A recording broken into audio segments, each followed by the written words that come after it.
We wanted to really do a deep dive, metabolically speaking, and understand the effects of Unamate on three very important metabolic tissue: fat tissue, muscle tissue, and the liver. Of course, the interest in those tissues may be somewhat obvious. We're all certainly very interested in why we get fat, and we want to understand why our fat mass may go up or down. And that was one of the first things we saw, is that the test subjects that were taking Unamate every day lost much more weight than the control subjects. So overall body weight, body fat went down. And then next, we wanted to look at muscle mass. Muscle mass stayed normal. There was no change up or down. Now, specifically with these three tissues, we went deeper than just looking at whether the tissue was bigger or smaller. We actually dived in to measure the function of the mitochondria, the actual powerhouse of the cell, or the penultimate site of metabolism.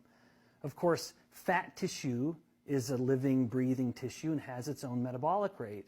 And we found that Unamate consumption increased metabolic rate in the fat tissue significantly.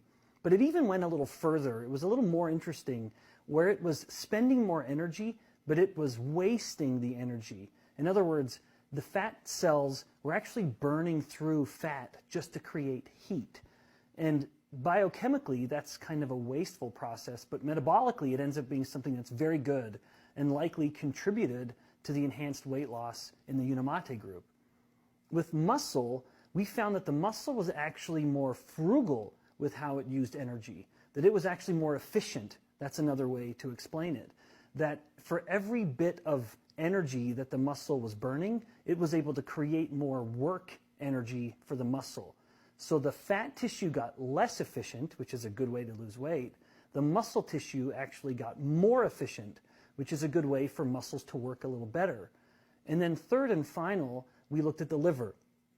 Now you may wonder, why on earth would we explore the liver function in a metabolism study? It's because the liver is at the nexus of all nutrients.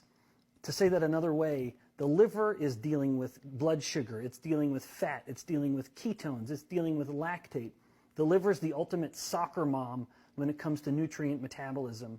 And what we found in the liver is that its mitochondria were working as well as ever, no change up or down. However, it was more robust and able to handle oxidative stress. So it could clear out oxidative stress molecules much better than normal in people, in the study subjects that were taking Unamate.